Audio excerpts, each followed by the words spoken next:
ओम अज्ञानतिमिरान्धस्य ज्ञानाञ्जनशलाक्य चक्षुरुमिलितं येन तस्मै श्री गुरुवे नमः। जिसने अज्ञान के अंधकार में डूबे हुए को ज्ञान की ज्योति से आंखें खोली, ऐसे श्री गुरुदेव को मेरा प्रणाम। क्या आपने कभी सोचा है कि जब यह शरीर चुप हो जाता है, जब सांसें थम जाती हैं और जब आंखें सदा के लिए बंद हो जाती हैं, तब भीतर जो कुछ था वो कहां चला जाता है? कौन था वो जो इस शरीर से बोल रहा था, सोच रहा था, प्रेम कर रहा था, रो रहा था, हंस रहा था? क्या उसका अंत हो जाता है या वह कोई अगली यात्रा पर निकल पड़ता है? आज आप जिस रहस्य से रूबरू होने जा रहे हैं वह कोई कल्पना नहीं है, न ही कोई कथा। यह उन अनुभवों की गहराई है जो आत्मा की मृत्यु के बाद शुरू होती है। वह यात्रा जिसे न विज्ञान पूरी तरह समझ सका है, न धर्म ने पूरी तरह बताया है। इस वीडियो में हम किसी पुस्तक से पढ़ा हुआ नहीं सुना रहे हैं। हम आपको उस द्वार पर ले चलेंगे जहां से आत्मा की यात्रा शुरू होती है, मृत्यु के बाद की उस सूक्ष्म परतों में जहां सत्य नग्न खड़ा होता है। यह सिर्फ सुनने के लिए नहीं है, यह अनुभव करने के लिए है। अगर आप भीतर मौन से सुनेंगे तो शायद आप अपने ही भीतर की किसी भूली हुई स्मृति को छू लेंगे। और अगर कभी आपके जीवन में कोई प्रिय चला गया हो तो ये शब्द उस आत्मा की यात्रा को समझने की एक कड़ी भी हो सकते हैं। चलिए आज अपने भीतर उतरते हैं उस रास्ते पर जो मृत्यु से आगे जाता है और शायद जीवन के वास्तविक अर्थ तक पहुंचा देता है। अगर आप इस यात्रा से कुछ भी अनुभव करें, अगर आपके भीतर कोई मौन जागे, तो एक कमेंट जरूर करें कि मैं शरीर नहीं आत्मा हूं, क्योंकि शायद आपकी एक पंक्ति किसी और के भीतर भी दीप जला दे। और यदि आप ऐसी और यात्राओं का हिस्सा बनना चाहते हैं तो इस चैनल को सब्सक्राइब करें और इस वीडियो को एक प्रेमपूर्ण लाइक जरूर दें, ताकि यह संदेश वहां तक पहुंचे जहां इसकी सबसे ज्यादा जरूरत है। अब हम आत्मा की यात्रा में प्रवेश कर रहे हैं। आंखें बंद नहीं करनी है, बल्कि भीतर से देखना है। यह जीवन बड़ा रहस्यमय है और मृत्यु उससे भी अधिक। मृत्यु एक अंत नहीं है, वह एक आरंभ है उस यात्रा का जो देह के बाहर शुरू होती है। जिस क्षण हम समझते हैं कि सब समाप्त हो गया है, वास्तव में वही क्षण होता है जब आत्मा अपने असली स्वरूप की ओर एक कदम बढ़ाती है। मृत्यु का वह पहला क्षण जब शरीर निश्चल हो जाता है, हृदय धड़कना बंद कर देता है, सांसें शांत हो जाती हैं। बाहर से देखने पर लगता है कि सब थम गया, लेकिन भीतर कुछ बहुत सूक्ष्म घट रहा होता है। आत्मा जो वर्षों से इस शरीर रूपी वस्त्र में वास कर रही थी, अब धीरे धीरे उससे अलग हो रही होती है। जैसे कोई गहरी नींद से उठने लगे, वैसे ही आत्मा देह के मोह से अलग होने लगती है। लेकिन यह कोई आसान या स्वाभाविक प्रक्रिया नहीं होती। इसमें गति नहीं होती, इसमें चेतना होती है। जिसने अपने जीवन में आत्मा के स्वरूप को कभी नहीं जाना, उसके लिए यह क्षण भ्रम से भरा होता है। वह समझ ही नहीं पाता कि क्या हुआ। उसे लगता है वह अब भी जीवित है। कई आत्माएं अपने मृत शरीर के आसपास ही मंडराती रहती हैं। उन्हें विश्वास ही नहीं होता कि वे मर चुकी हैं। वे अपने परिजनों को पुकारती हैं, अपने प्रियजनों से कुछ कहना चाहती हैं, लेकिन कोई उन्हें सुन नहीं सकता। एक मौन का संसार उन्हें घेर लेता है, और यह मौन जितना शांत दिखता है, भीतर से उतना ही विकल कर देने वाला होता है। जिन्होंने जीवन में अपने भीतर की यात्रा की है, ध्यान किया है, प्रार्थना की है, परम सत्य की खोज की है, उनके लिए यह क्षण अलग होता है।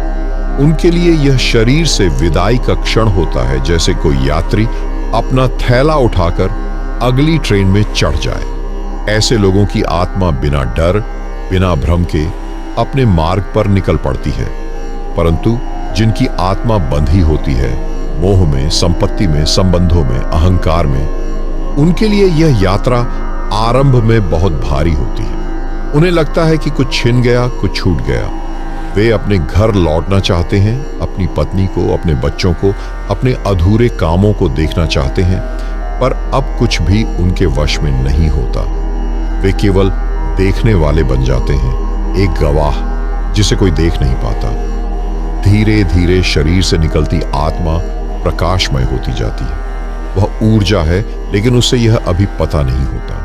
वह शरीर के एहसास में जी रही होती है, जैसे किसी को नींद में सपना आ रहा हो कि वह जाग गया है, पर असल में वह अब भी सो रहा हो।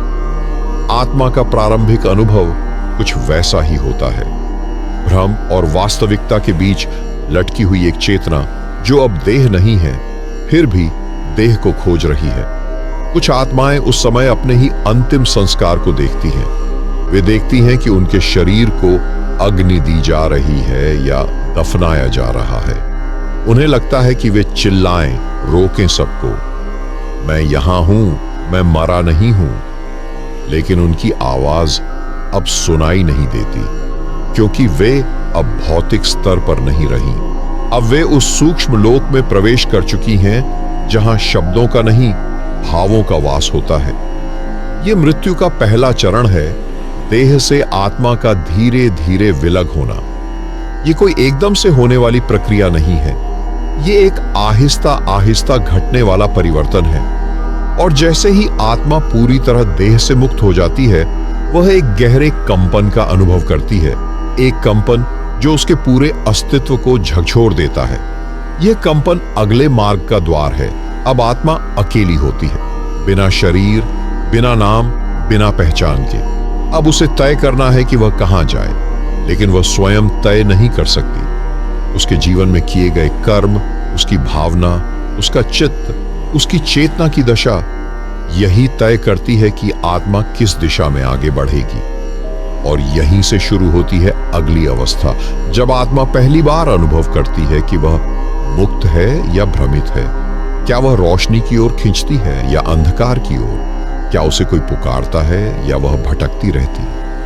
अब वह क्षण आ गया है जब आत्मा की पहली अनुभूति प्रारंभ होती है। शरीर से पूरी तरह अलग हो जाने के बाद आत्मा एक विचित्र शांति के अनुभव से गुजरती है। यह शांति भीतर से आती है, लेकिन इसके साथ ही एक अनजाना डर भी होता है, क्योंकि जो कुछ भी आत्मा ने जीवन भर जाना था, वह अब पीछे छूट गया है। वह न कोई शरीर है, न कोई नाम, न कोई रिश्ता। अब केवल मैं बचा है, नंगा, अकेला और अनंत में डूबा हुआ। इस अवस्था में आत्मा पहली बार खुद को महसूस करती है, बिना देह के। यह एक बहुत ही सूक्ष्म अनुभव होता है, जिसे शब्दों में बांधना कठिन है। कुछ आत्माएं इस क्षण को मुक्ति मान लेती हैं। उन्हें लगता है कि अब वे बंधनों से परे चली गई। एक हल्कापन, एक उड़ान का अनुभव, जैसे कोई बहुत भारी बोझ उतर गया हो। जीवन भर की चिंता, तनाव, जिम्मेदारियां सब पीछे छूट चुकी होती हैं। परंतु यही वह क्षण होता है जहां आत्मा को पहली बार असली सच्चाई का सामना करना पड़ता है, क्योंकि अब वह पूरी तरह अपने कर्मों के साथ अकेली है। कोई परिवार नहीं, कोई वकील नहीं, कोई बचाव नहीं। उसका चित्त जैसा है वैसी ही उसकी अनुभूति होती है। जिस आत्मा ने जीवन में सच्चाई, करुणा और ध्यान को छुआ है, वह भीतर से रोशनी में होती है, और जैसे ही शरीर से बाहर आती है, वह रोशनी उसकी ओर खींचती है।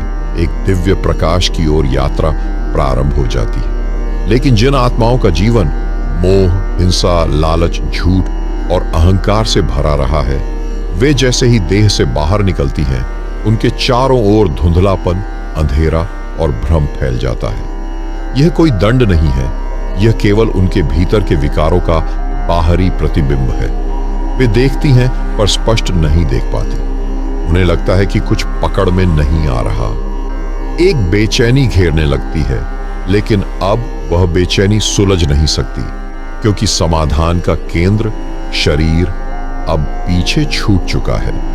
कुछ आत्माएं इस अवस्था में भ्रमित हो जाती हैं। उन्हें लगता है कि वे अब भी जीवित हैं। वे अपने पुराने स्थानों पर लौटती हैं, अपने घर, अपने कार्यस्थल, अपने प्रियजनों के पास। वे देखती हैं कि उनका कोई ध्यान नहीं दे रहा। वे रोती हैं, पुकारती हैं, लेकिन अब उनके शब्द नहीं हैं, केवल तरंगे हैं। वे अनुभव करती हैं कि इस दुनिया में अब उनका कोई प्रभाव नहीं बचा।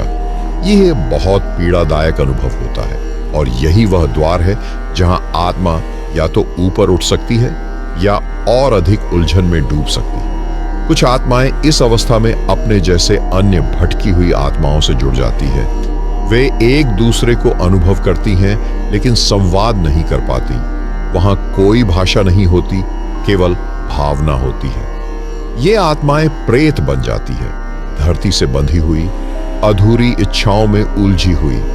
वे कोई हानि नहीं पहुंचाना चाहती, लेकिन वे स्वयं इतने दर्द में होती हैं कि उनकी उपस्थिति दूसरों को भयभीत करती है। दूसरी ओर कुछ आत्माएं बहुत शांत होती हैं। जैसे ही वे देह से बाहर आती हैं, उन्हें कोई दिव्य शक्ति मार्ग दिखाती है। कोई प्रकाश, कोई मार्गदर्शक आत्मा, कोई पूर्वज या गुरु उन्हें लेने आता है। वे एक मार्ग पर चल पड़ती हैं, बिना किसी डर, बिना किसी उलझन के। यह आत्माएं मुक्त होती हैं। उन्होंने अपने जीवन में कुछ ऐसा अर्जित किया होता है जो अब उनके साथ है। चेतना, यह वह अवस्था है जहां आत्मा पहली बार अपनी स्वतंत्रता को महसूस करती है, लेकिन यह स्वतंत्रता केवल उनके लिए है जो भीतर से तैयार हैं। बाकी आत्माओं के लिए यह स्वतंत्रता एक भ्रम बन जाती है, क्योंकि वे नहीं जानती कि कहां जाना है, क्या करना है। वे भटकती हैं, लौटती हैं, डरती हैं, और फिर एक विशेष क्षण आता है जब आत्मा के चारों ओर कोई उपस्थिति महसूस होती है। कोई दृष्टि गोचर नहीं होता, पर कोई चेतना उसकी ओर बढ़ती है। यह उपस्थिति कोई और नहीं बल्कि या तो यमदूत होते हैं या दिव्य प्रकाश। आत्मा को महसूस होता है कि अब वह अकेली नहीं है, कोई है जो उसे ले जाने आया है। अब यात्रा एक नए मोड़ पर है। अब आत्मा की यात्रा एक ऐसे द्वार पर पहुंचती है जहां उसे अकेला नहीं रहना होता। देह से पूरी तरह मुक्त हो जाने के बाद भ्रम और स्पष्टता के बीच डोलती हुई आत्मा जैसे ही स्थिर होने लगती है, वैसे ही उसे किसी उपस्थिति का एहसास होता है। कोई है जो उसकी ओर बढ़ रहा है। यह कोई भौतिक आकृति नहीं होती, न कोई परिचित चेहरा, पर आत्मा जानती है कोई है जो इसके साथ है। इस क्षण में आत्मा दो प्रकार के अनुभव कर सकती है। यदि उसके जीवन में करुणा, सेवा, सत्य और आत्मचिंतन की तरंगे रही हैं, तो वह एक दिव्य प्रकाश को अपनी ओर आते हुए अनुभव करती है। यह प्रकाश उसकी आत्मा को न तो डराता है, न रोकता है, बल्कि खींचता है, जैसे वर्षों पुरानी मां की पुकार हो। यह प्रकाश शब्दहीन होता है, फिर भी आत्मा को सब कुछ समझ में आने लगता है। वह जानती है अब उसे कहां जाना है। यह दिव्य मार्गदर्शक कभी कभी उस आत्मा के अपने पूर्वज, गुरु या कोई प्रकाशमय चेतना के रूप में आता है, जो उसका हाथ नहीं पर उसकी ऊर्जा को पकड़ लेती है। लेकिन जिन आत्माओं ने जीवन में अज्ञान, क्रूरता, छल और स्वार्थ का मार्ग चुना होता है, उनके सामने जो उपस्थिति आती है वह रोशनी नहीं बल्कि भय होती है। वह एक भारी कंपन के साथ आती है, जैसे कोई अदृश्य हाथ आत्मा को जकड़ने आ गया हो। यह कोई सजा देने वाला नहीं होता, पर वह एक चुंबक की तरह आत्मा को अपने साथ खींचता है। उसे देखकर आत्मा डरती है, लेकिन भाग नहीं सकती। इस अनुभव को कई परंपराओं में यमदूत का आगमन कहा गया है। यमदूत कोई दुष्ट शक्ति नहीं है, वे केवल व्यवस्था का एक हिस्सा हैं। वे आत्मा को उस पथ की ओर ले जाते हैं जहां उसके कर्मों का विश्लेषण होता है। उनका रूप भयावह हो सकता है, पर उनका कार्य न्यायप्रिय होता है। आत्मा को जैसे जैसे उनकी उपस्थिति महसूस होती है, उसे अपने कर्मों की झलकें भी दिखने लगती हैं। वह कोई दीवार या पर्दा नहीं देखती, बल्कि स्वयं की छाया में अपना जीवन देखती है। कुछ आत्माएं इस अवस्था में अपने शरीर की ओर लौटने की कोशिश करती है, खासकर तब जब मृत्यु आकस्मिक हो या आत्महत्या से जुड़ी हो। लेकिन अब लौटना संभव नहीं होता। शरीर अब केवल मिट्टी है, आत्मा अब अलग सत्ता है। चाहे वह पुकारे, रोए, चीखे, सब व्यर्थ हो जाता है। उसे जाना ही होता है वहां जहां से आगे की यात्रा तय होती है, और यह यात्रा केवल उनके साथ संभव होती है जो मार्गदर्शन देने आए हैं। दिव्य प्रकाश हो या यमदूत, दोनों आत्मा को उस अगले क्षेत्र की ओर ले जाते हैं जहां आत्मा का विश्लेषण, मूल्यांकन और निर्णय होता है। अब आत्मा के पास कोई विकल्प नहीं होता। अब वह केवल साक्षी है, गवाह है अपने जीवन की, अपने कर्मों की। कभी कभी यह मार्ग एक पुल की तरह होता है जिसे आत्मा पार करती है। कभी यह एक सुरंग जैसा अंधकार होता है जिसके अंत में या तो रोशनी है या फिर और अधिक अंधकार। आत्मा को वही अनुभव होता है जो उसने अपने जीवन में बोया है, और इसी यात्रा के बीच आत्मा एक ऐसे स्थान पर पहुंचती है जहां उसे उसका संपूर्ण जीवन दिखाया जाता है। एक एक क्षण, एक एक विचार, एक एक कर्म, जैसे किसी ने पूरी फिल्म रिवाइंड कर दी हो। लेकिन यह फिल्म उसे कोई दिखा नहीं रहा। आत्मा स्वयं देखती है, स्वयं अनुभव करती है। अब आरंभ होता है आत्मा का सबसे कठोर और सच्चा सामना अपने ही जीवन के साथ। अब आत्मा उस स्थल पर पहुंच गई है जहां समय स्थिर है, गति मौन है और केवल अनुभव ही बचा है। यह कोई स्वर्ग नहीं है, न नरक। यह एक ऐसा आयाम है जहां आत्मा अपने पूरे जीवन को पुनः देखती है, लेकिन इस बार बाहर से नहीं, भीतर से। यह जीवन की समीक्षा है, आत्मा के द्वारा आत्मा की ही, पूर्ण ईमानदारी के साथ, बिना किसी छिपाव, बिना किसी बहाने के। यहां कोई और नहीं है जो प्रश्न करे। यहां कोई न्यायाधीश नहीं बैठा जो तुम्हारे पाप पुण्य का हिसाब करे। यहां केवल आत्मा है और उसका सत्य। जीवन के हर क्षण को वो महसूस करती है, हर शब्द, हर भाव, हर कर्म। यदि उसने किसी को ठेस पहुंचाई थी तो अब वह उस ठेस को स्वयं अनुभव करती है। वो केवल देखने की तरह नहीं, बल्कि पीड़ित की जगह खड़े होकर। यदि किसी को धोखा दिया था तो अब वही धोखा आत्मा के भीतर गूंजता है, जैसे सैकड़ों सुइयां एक साथ चुभने लगी हो। और यदि किसी के लिए प्रेम, करुणा, मदद और सच्चाई का भाव रखा था तो वह प्रेम अब आत्मा को रोशनी की तरह आलोकित करता है। यह जजमेंट डे किसी ईश्वर द्वारा नहीं, आत्मा की चेतना द्वारा संचालित होता है। आत्मा यहां कोई बचाव नहीं कर सकती। वहां कोई लेखन, कोई मजबूरी, कोई परिस्थिति नहीं चलती। वहां केवल परिणाम होता है, जैसा किया था वैसा अनुभव करना। आत्मा यह भी देखती है कि उसके कर्मों से औरों के जीवन में क्या परिवर्तन आया। उसका एक क्रोध किसी के जीवन की दिशा बदल गया। उसका एक दया का भाव किसी की आत्मा में प्रकाश बन गया। यह देखना आत्मा को हिला देता है। उसे समझ में आता है कि जीवन कोई अकेली यात्रा नहीं थी, वह एक जाल था, एक गहरा संबंध जहां हर कर्म का प्रभाव दूर दूर तक गया था। कुछ आत्माएं इस अनुभव में तृप्त होती हैं। उन्हें लगता है, हाँ, मैंने जो किया उसमें से बहुत कुछ प्रकाश था, और जहां अंधकार था वह मेरी अज्ञानता थी। वे उस समीक्षा को अपनाती है और अगली यात्रा के लिए तैयार होती है। पर कुछ आत्माएं इस अवस्था में डर जाती है। उन्हें लगता है कि जो उन्होंने किया वह अब तक छिपा हुआ था और अब वह सब सामने आ गया है। वे शर्म से, पश्चाताप से घिर जाती हैं, लेकिन यहां कोई उन्हें दंड नहीं दे रहा।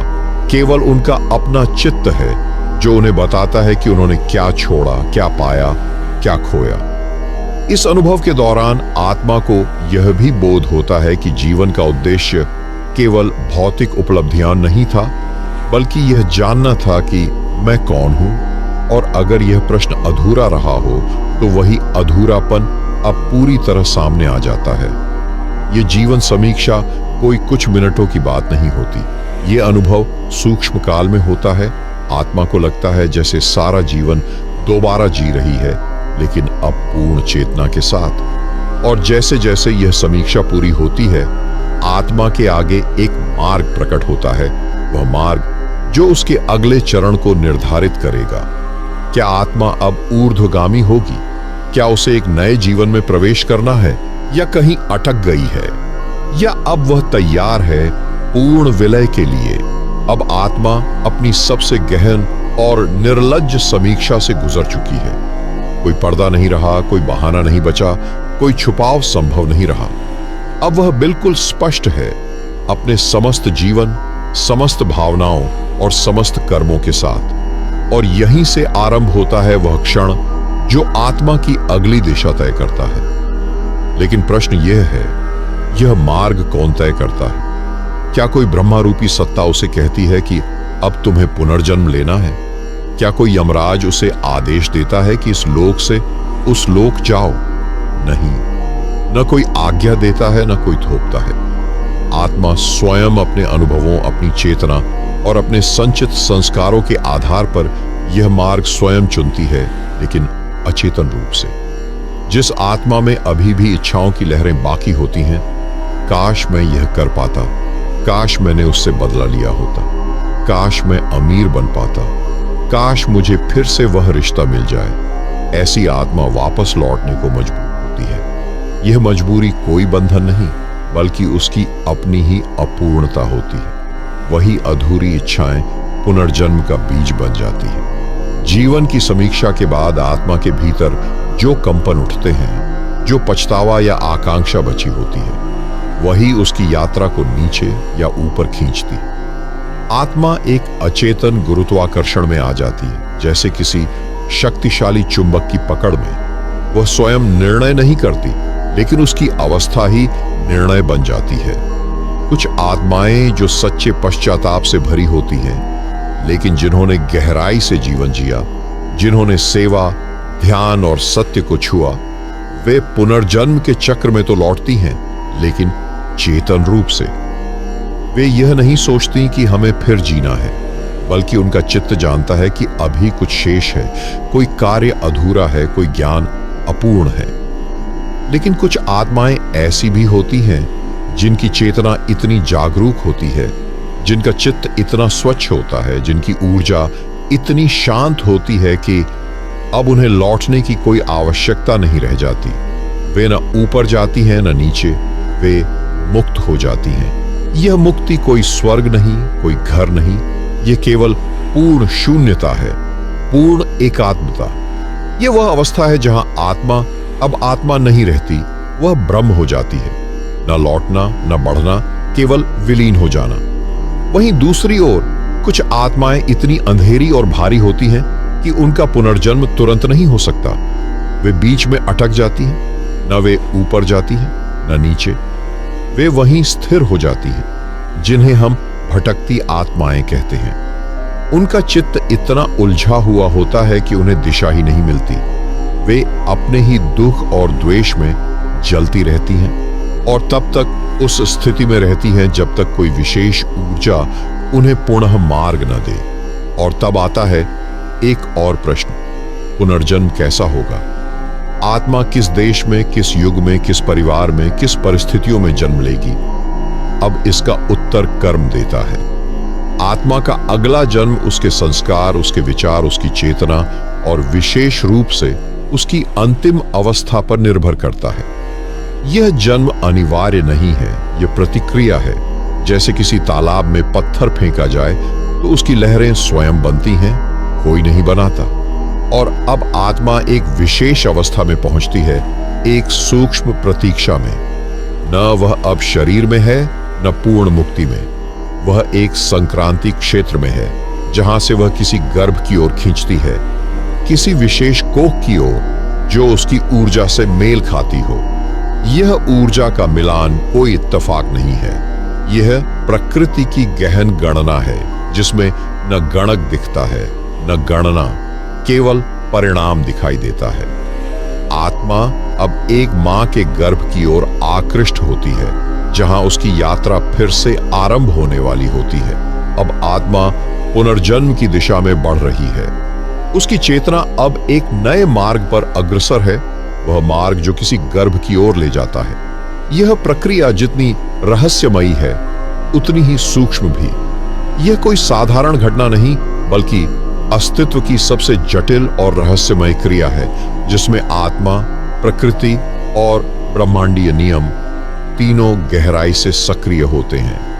जब आत्मा अगले जन्म के लिए तैयार होती है तो वह केवल किसी शरीर की तलाश नहीं करती, वह एक उपयुक्त परिस्थिति की ओर आकर्षित होती है, एक विशेष परिवार, विशेष संस्कारों और विशेष ऊर्जा के मेल की ओर। गर्भ वह नहीं चुनता जो सुंदर है या अमीर है।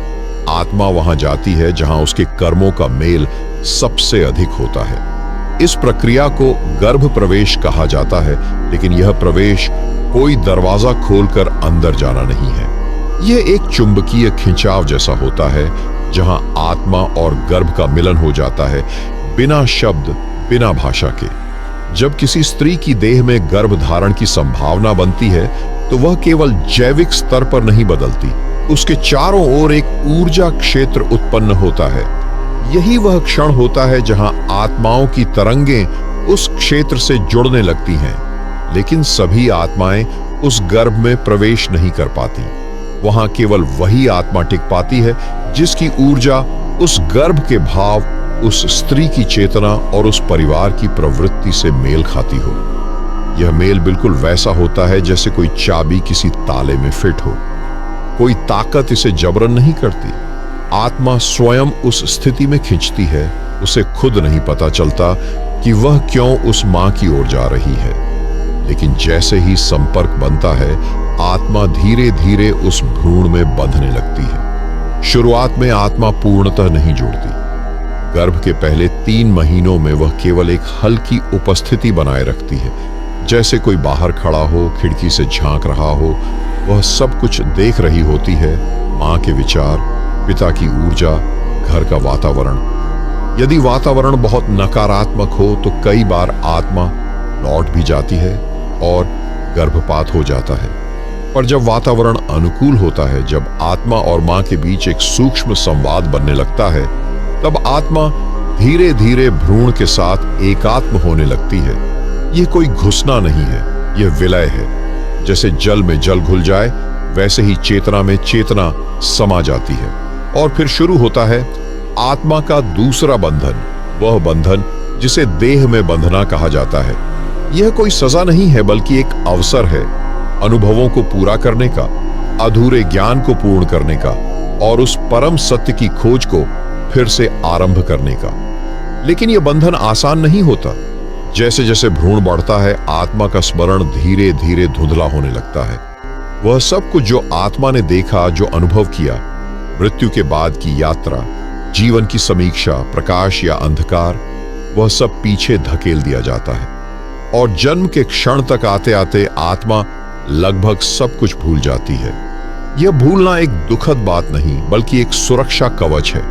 यदि आत्मा को सब कुछ याद रहता तो वह इस जीवन को पूरी तरह जी नहीं पाती। इसलिए प्रकृति ने यह विधान रचा है, जन्म के समय आत्मा की स्मृति को ढंक दिया जाता है, जैसे किसी ने कांच पर पर्दा डाल दिया हो। पर फिर भी कुछ आत्माएं जो अत्यंत जागरूक होती हैं, जिनकी चेतना पिछले जन्म में बहुत परिष्कृत हुई होती है, वे जन्म के बाद भी उन सूक्ष्म स्मृतियों को साथ लाती हैं। यही कारण है कि कुछ बालक जन्म से ही असामान्य ज्ञान के साथ होते हैं। उन्हें कोई भाषा सिखानी नहीं पड़ती, कुछ विशेष कला अपने आप आती है। यह उसी स्मृति का फल है।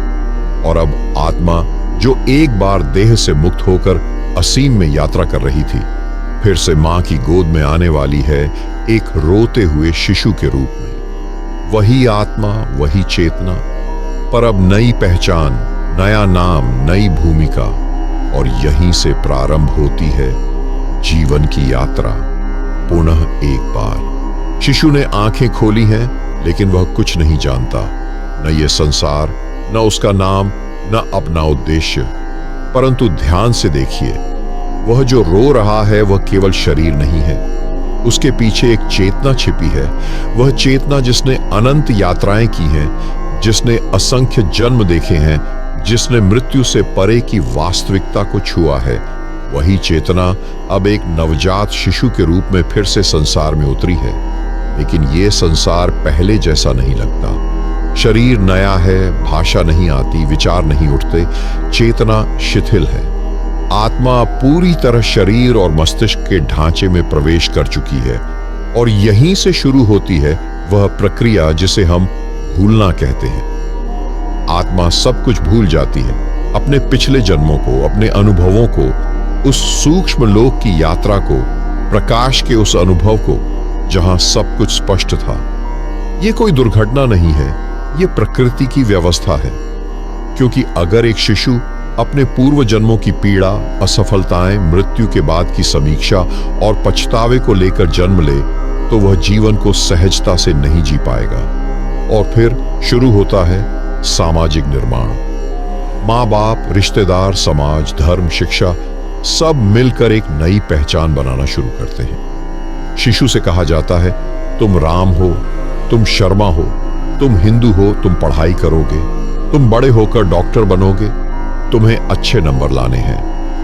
धीरे धीरे आत्मा अपने मूल स्वरूप को भूलकर उस नकली पहचान में ढलने लगती है जो समाज ने घड़ी है। यह भूल भुलैया इतनी सूक्ष्म और इतनी चतुराई से रची गई है कि आत्मा को स्वयं पता नहीं चलता कि वह कौन थी, जो कभी आकाश की गति से परे उड़ती थी, जो एक ही क्षण में अतीत और भविष्य देख सकती थी, जो मृत्यु के पार जा चुकी थी। वही आत्मा अब किताबों के अंक याद कर रही है, अंक परीक्षा में अच्छे आएं, इस चिंता में जी रही है। धीरे धीरे आत्मा खुद को शरीर मानने लगती है।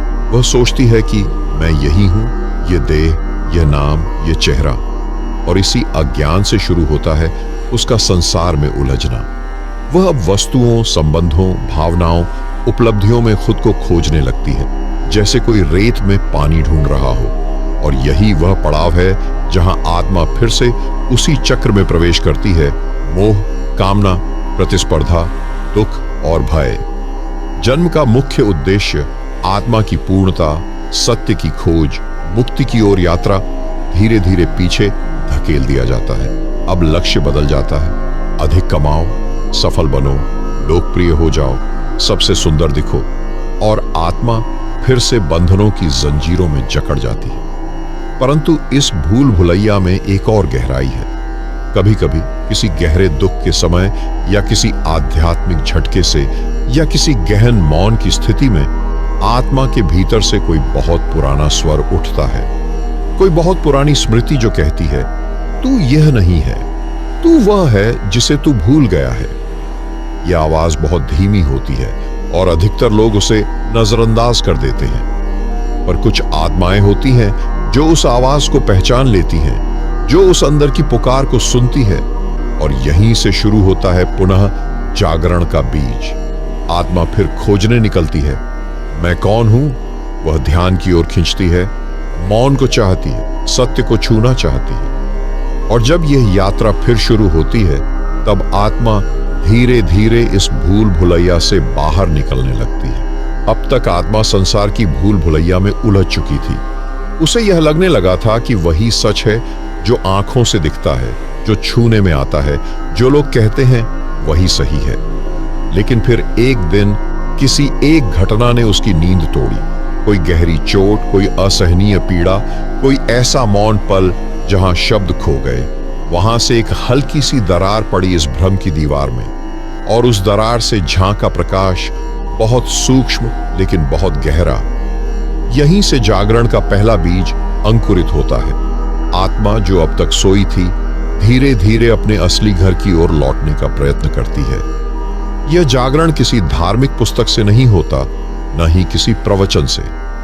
यह भीतर से उठता है, एक बेचैनी की तरह, एक खिंचाव की तरह। आत्मा प्रश्न पूछने लगती है, मैं कौन हूं? क्यों आया हूं? क्या यही जीवन है? क्या कुछ और भी है? यही प्रश्न आत्मा की नींव हिला देते हैं। अब वह बाहरी उत्तरों से संतुष्ट नहीं होती। वह किताबें पढ़ती है, गुरुओं की बातें सुनती है, मंदिर जाती है, ध्यान करना शुरू करती है।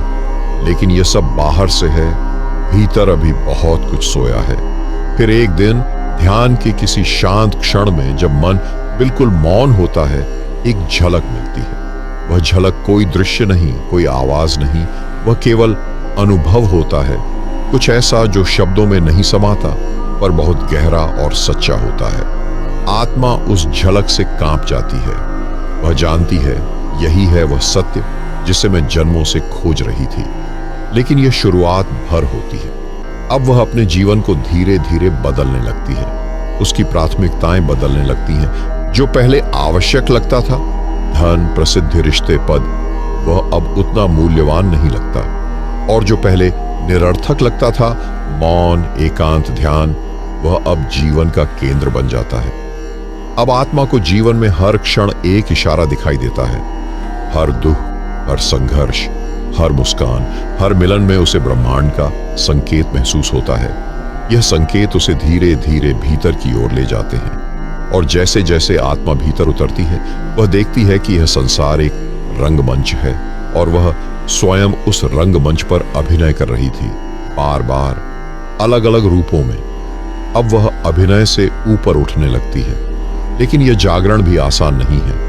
बीच बीच में मन भटकाता है, पुराने संस्कार खींचते हैं, समाज डराता है। कई बार आत्मा फिर गिरती है, फिर उठती है, फिर लड़ती है। यह संघर्ष नहीं है, यह तपस्या है। यह पुनर्जन्म के बाद पहली बार सच में जीने की शुरुआत है और यहीं से आत्मा एक नए मार्ग पर चल पड़ती है जो उसे अब मुक्ति की ओर ले जाएगा। पर मुक्ति क्या है? क्या यह मृत्यु के बाद होती है? क्या यह कोई जगह है या कोई अनुभव? मुक्ति, यह शब्द जितना सरल लगता है उतना ही गहरा है। आत्मा जो जन्मों से भटक रही थी, जो देह में बंधी थी, कर्मों में उलझी थी, अब उस बंधन से छूटना चाहती है। लेकिन यह छूटना कोई भागना नहीं है, कोई त्याग नहीं है, यह एक जागरूक स्वीकार है। अधिकतर लोग सोचते हैं कि मुक्ति मृत्यु के बाद मिलती है, जब आत्मा शरीर से अलग होती है, जब सारे रिश्ते छूट जाते हैं। लेकिन सत्य यह है कि मृत्यु से पहले भी मुक्ति संभव है। मुक्ति असल में एक अनुभव है, एक स्थिति है जहां आत्मा जान जाती है कि वह देह नहीं है, मन नहीं है, विचार नहीं है। जब वह इस सच्चाई को न केवल समझती है बल्कि जीने लगती है, तभी वह मुक्त कहलाती है।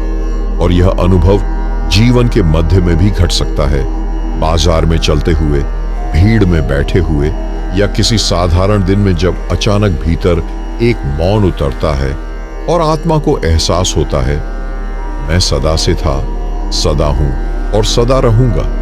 मैं बदलता नहीं, मरता नहीं, जन्म लेता नहीं, मैं केवल साक्षी हूं। इस साक्षी भाव में ही मुक्ति छिपी है। जब आत्मा सब कुछ देखती है, सुख दुख, हानि लाभ, प्रशंसा निंदा, लेकिन उनसे चिपकती नहीं, केवल देखती है, तब वह धीरे धीरे देह और संसार की सीमा से परे जाने लगती है। अब कर्म उसे बांधते नहीं, क्योंकि वह करने वाले की जगह दृष्टा बन चुकी है।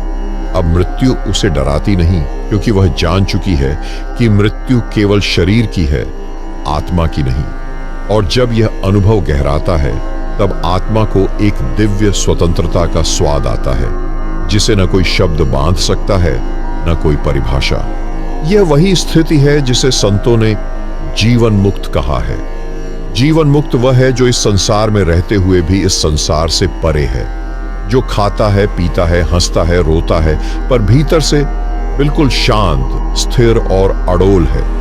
वह लहरों पर चलता है, पर लहरें उसे नहीं हिलाती। अब आत्मा मृत्यु की प्रतीक्षा नहीं करती। वह जानती है कि मृत्यु आकर उसे मुक्त नहीं करेगी, क्योंकि वह पहले ही मुक्त हो चुकी है।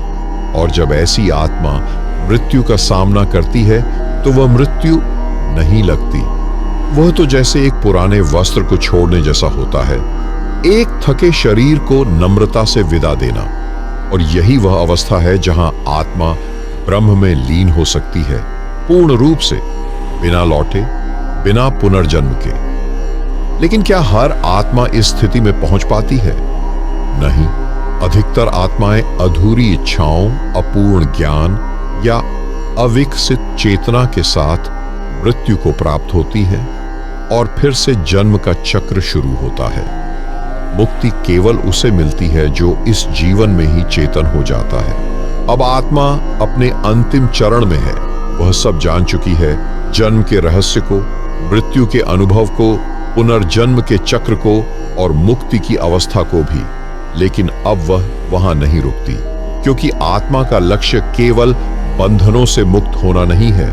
उसका अंतिम उद्देश्य है एक होना, उस परम स्रोत से जहां से सब कुछ निकला है और जहां सब कुछ लौटता है। यही है ब्रह्म, परमात्मा, शून्य, या जैसा भी कोई उसे नाम दे, वही अंतिम बिंदु है। यह मिलन कोई घटना नहीं होती, यह कोई अनुभव भी नहीं होता जिसे शब्दों में बांधा जा सके। यह तो लोप है, मैं का पूर्णतः मिट जाना। वह बूंद जो समुद्र से अलग होकर भटकी थी, अब पुनः समुद्र में गिरती है और पहचान मिट जाती है। न अब कोई प्रश्न रहता है, न उत्तर, न खोज रहती है, न खोजने वाला। यह स्थिति ही है ब्रह्मलीनता। आत्मा अब स्वयं को आत्मा नहीं कहती। वह जान जाती है कि आत्मा और ब्रह्म कभी अलग थे ही नहीं। वे अलग दिखते हैं पर होते नहीं। जैसे सूरज की किरण अलग दिखती है लेकिन है तो उसी का अंश, उसी तरह आत्मा भी ब्रह्म का अंश नहीं, स्वयं ब्रह्म ही है, बस पहचान भूल गई थी। जब यह पहचान लौट आती है तब न कोई द्वंद्व शेष रहता है, न कोई मार्ग बचता है। अब वह देह में रहकर भी देह नहीं है, विचारों के बीच रहकर भी मौन है, संसार में रहते हुए भी संसार से पार है। वही स्थिति जहां महावाक्य जन्म लेता है, अहम ब्रह्मास्मि, मैं ही ब्रह्म हूं। और जब यह बोध स्थायी हो जाता है तब आत्मा न लौटती है न छूटती है। वह हर जगह है, हर काल में, हर कण में। वह अब कोई व्यक्ति नहीं है, वह अब पूर्णता है। जिसने यह अंतिम अवस्था पाली वही बुद्ध बनता है, वही कृष्ण बनता है, वही नानक बनता है, वही कबीर बनता है। वह अब किसी देह में नहीं, किसी नाम में नहीं, वह अब तुम्हारे भीतर है, मेरे भीतर है, हर जीवित प्राणी के भीतर है। लेकिन सुनो, यह कोई कथा नहीं थी, किसी और की यात्रा नहीं थी, यह तुम्हारी अपनी यात्रा थी। जिसे तुम अब तक बाहर से सुनते आ रहे थे वह तुम्हारे भीतर ही घट रही थी। इसलिए इस कहानी का अंत नहीं है, यह अब तुम्हारी चेतना का आरंभ है। जिस आत्मा की हमने कथा कही, जिसने मृत्यु के बाद सूक्ष्म लोकों से होते हुए मुक्ति और ब्रह्म से एकत्व की ओर प्रस्थान किया, वो कोई और नहीं थी, वो आप ही थे। आपका ही वह हिस्सा जो दिन प्रतिदिन की आपाधापी में खो गया था, जो देह की पहचान में उलझ गया था, जो मृत्यु से डरता था, आज उसने स्वयं को देख लिया। और जो देख लेता है वह बदल जाता है। अब आप चाहें तो इस अनुभव को यहीं छोड़ सकते हैं या फिर इसे अपने भीतर उतार सकते हैं, ध्यान में, मौन में, जीवन के हर पल में। क्योंकि ये 10 भाग केवल जानकारी नहीं थे, ये स्मरण थे, आत्मा को उसकी ही राह दिखाने का एक प्रयत्न। अगर इस संपूर्ण यात्रा के दौरान आपके भीतर कोई मौन गूंजा, कोई गहराई जागी या कोई पुरानी स्मृति फिर से आंखों में तैर गई, तो नीचे एक कमेंट जरूर करें कि मैं शरीर नहीं हूं, आत्मा हूं। आपका एक शब्द भी किसी दूसरी आत्मा के लिए प्रकाश की एक किरण बन सकता है। ईश्वर आप सबका कल्याण करे। तो आज की इस दिव्य चर्चा में बस इतना ही। आपको यह वीडियो कैसी लगी? अपने विचार हमें नीचे कमेंट में जरूर बताइए। यदि यह जानकारी आपको उपयोगी लगी हो तो इसे अपने प्रियजनों तक पहुंचाएं, ताकि अधिक से अधिक लोग इस ज्ञान से लाभान्वित हो सकें। और यदि आप हमारे चैनल पर नए हैं तो इसे सब्सक्राइब करना न भूलें, ताकि ऐसे ही प्रेरणादायक विषयों से आप जुड़े रहें। फिर मिलेंगे अगली वीडियो में, तब तक के लिए धन्यवाद।